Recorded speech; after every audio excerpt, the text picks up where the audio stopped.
Japon dans notre quotidien. Pour commencer, on va vous parler du combini. Vous les connaissez, ils sont super pratiques, ils sont ouverts 24 heures sur 24. Attends. Alors les Je te regarde pas. Alors les combini, vous les connaissez, sont super pratiques, ils sont ouverts 24 heures sur 24. On fera pas plus comme prise les gars, contentez-vous de ça, d'accord? Ils sont tout le temps ouverts. On va y arriver. Renseignez-vous sur les combini. Écoute, on avance. Dans les combini, vous pouvez trouver plein de choses, ça va de la nourriture aux produits d'entretien à des collants qui sont d'ailleurs ultra solides. Japonais, je crois, les ça. En termes de nourriture, ce que vous pouvez trouver dans les combini, beaucoup de conneries, beaucoup de chips, des espèces de mikado mais avec des goûts plus particuliers comme thé vert, fraise. Il y a beaucoup de goûts comme ça un peu au Japon, même le coca, des coca pêche. Plein de goûts étranges. Il y a beaucoup de plats cuisinés. Nous, on achetait souvent ça en fait, les plats tout prêts. Ça peut être des barquettes de spaghettis ou alors il y avait des espèces de bento avec du riz, de la viande ou des omelettes. Voilà. Une chose qu'on achetait énormément aussi, les onigiri. Ah ouais. Alors vraiment, ouais, les onigiri. Tuna mayo, les onigiri tuna mayo. Je crois que je ne vais plus manger après. Ouais, tout a arrêté, je crois. Ouais, ça m'a. Ouais, le tuna mayo, j'avais quitté. Mais c'est vraiment super bon. On vous conseille vraiment la marque en forme carré. Avec l'ouverture facile.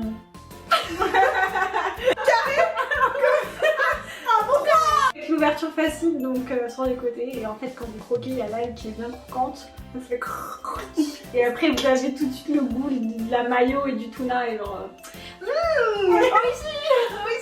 Alors au combini, souvent à côté des caissiers, il y a des espèces de box chauffées et dedans il y a ce qu'on appelle des man ou des boon. Enfin, ça ressemble au bao mais c'est beaucoup plus petit et je trouve qu'à l'intérieur c'est légèrement différent, la viande elle est pas pareille.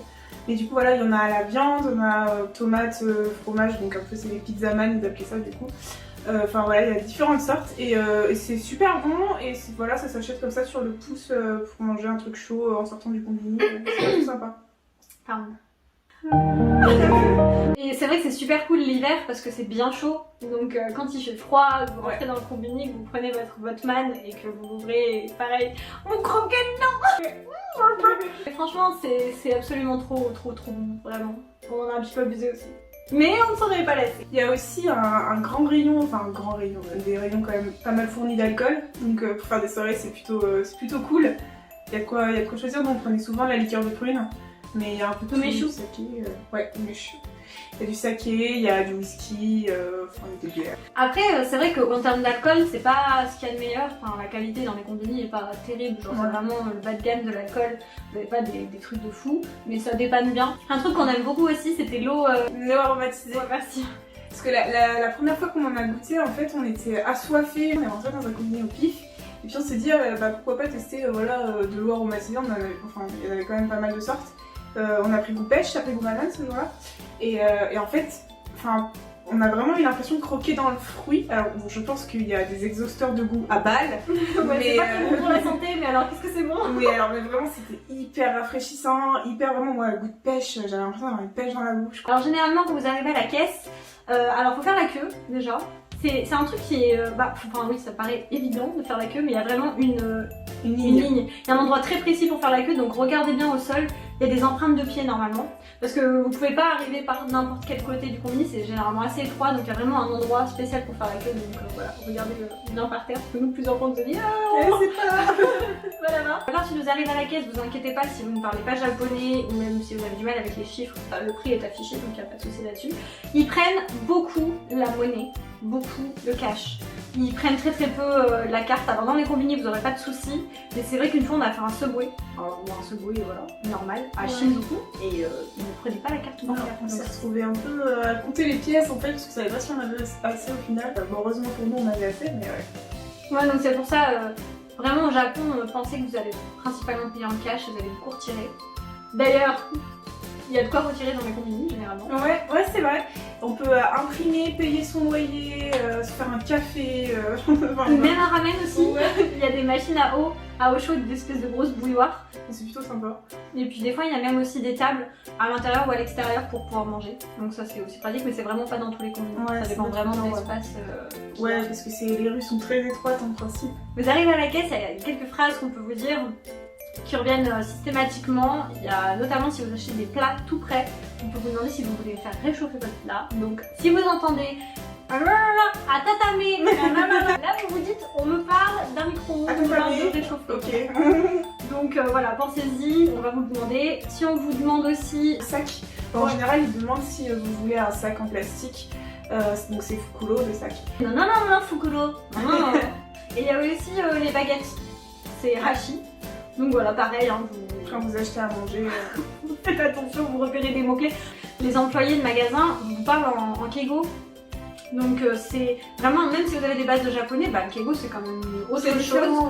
C'est différent, c'est d'autres formulations, c'est d'autres verbes parfois aussi.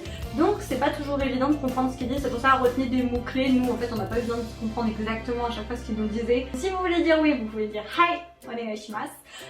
Si vous ne voulez pas, vous pouvez dire ii desu, c'est bon, ok. Ou éventuellement, bah non c'est tout. Apparemment il y a des japonais qui répondent pas toujours. Donc, bah on en a vu qui s'en foutent.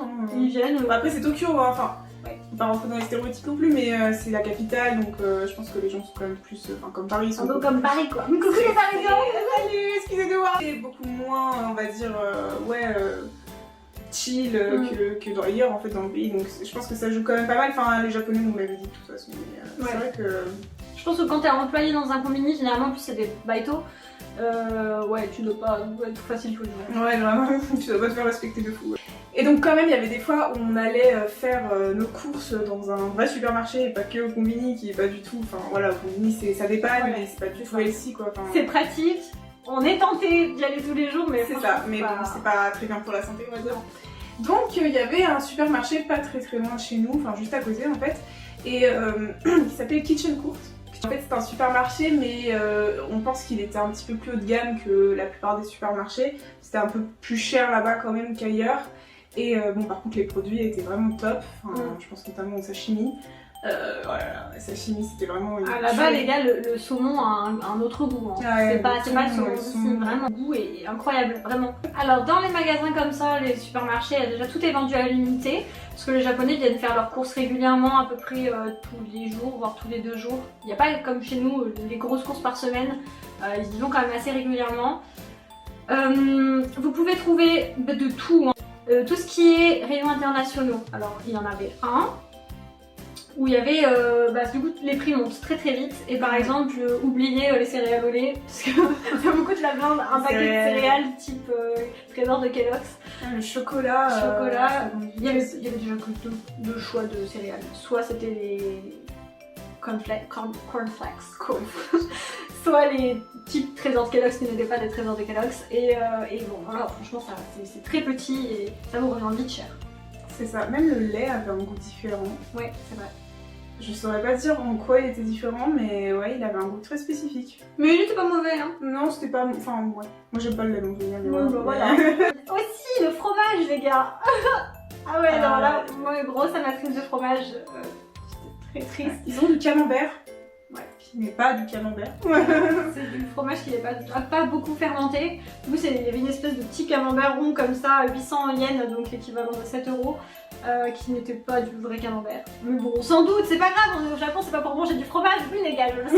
Beaucoup de fromage type Ficello aussi, ou Kiri, donc voilà. Bah, des fromages fades en fait, les fromages doux forts, en principe les japonais n'ont pas... Le petit Morbier ou le petit... Ouais, dans le Roquefort, tout ça. La petite tome de Savoie, vous oubliez, c'est mort. Mais il y a d'autres choses très bonnes à manger. Donc voilà, saucisson, fromage, pain, vous oubliez.